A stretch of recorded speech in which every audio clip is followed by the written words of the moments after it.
जुमअत अलविदा है रमज़ान करीम का।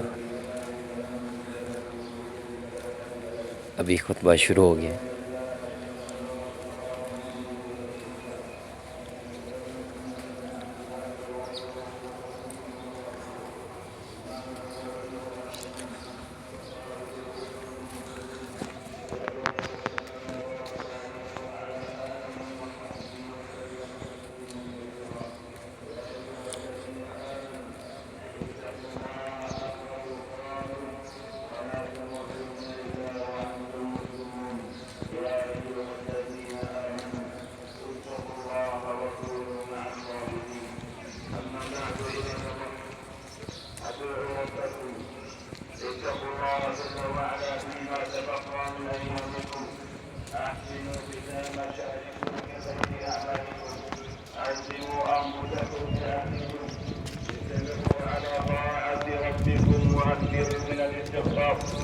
فإنه مربع لما تفرق من صيامكم.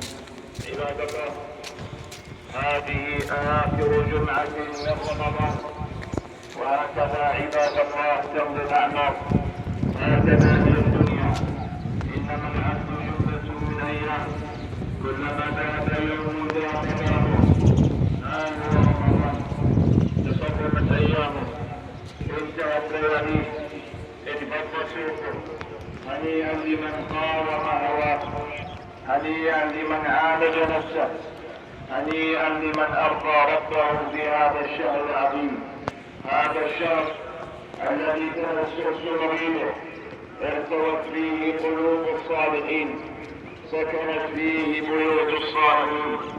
مضى رمضان نتعلم من كلامه أن البقاء لله وحده، وما من مخلوق مهما عظم إلا وله نهاية. الجلال والإكرام. مضى رمضان وقد سجلت في رصيد المحسنين حسناتهم، وفي رصيد المسيئين آثامهم. فالنعيم عباد الله لا يدرك والله بالأمان، ولا فرحة لمن لا هم له، ولا لذة لمن لا صبر له، ولا راحة لمن لا تعب له. ليس بأمانيكم ولا أماني أهل الكتاب. من يعمل سوءا يجز به، ولا يجد له من دون الله وليا ولا نصيرا. ومن يعمل من الصالحات من ذكر أو أنثى وهو مؤمن فأولئك يدخلون الجنة ولا يظلمون نقيرا. فضل الله جل وعلا على عباده عظيم. نوع في هذا الشهر العبادات، ووعد فيه الحسنات. فيا فرحة الفائزين، يا سعادة الصابرين، يا حسرة المحرومين. وما ربنا بظلام للعبيد. واصبر فإن الله لا يضيع أجر المحسنين. عباد الله، أحب الأعمال إلى الله أدومها وإن قل. استمروا عباد الله على طاعة ربكم. ادعوا الله جل وعلا بنية خالصة بتجرد وإلحاد أن يديم عليكم نعمة الطاعة، أن يوفقكم لحبها، أن تكون أحب إليكم مما سواها من متع الدنيا الفانية.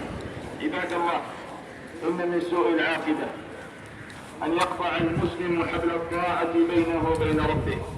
لا يعرف الصلاة، لا يعرف الصيام، لا يعرف القيام إلا برمضان.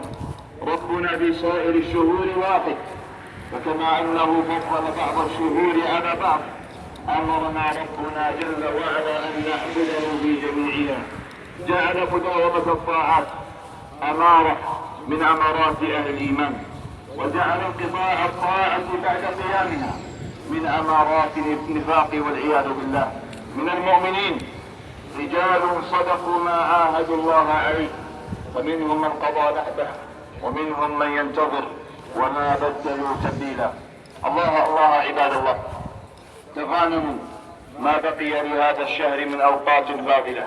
ادعوا الله بإلحاح، ادعوا الله بإخلاص أن يجعلكم من عباده الصالحين، أن يجعلكم من عباده المتقين، فإن من كريم الله على عبده بعد الطاعة أن يرزقه انشراحا في صدره وسعة في ماله وسكونا في نفسه وحياة طيبة وغنى عما في أيدي الناس.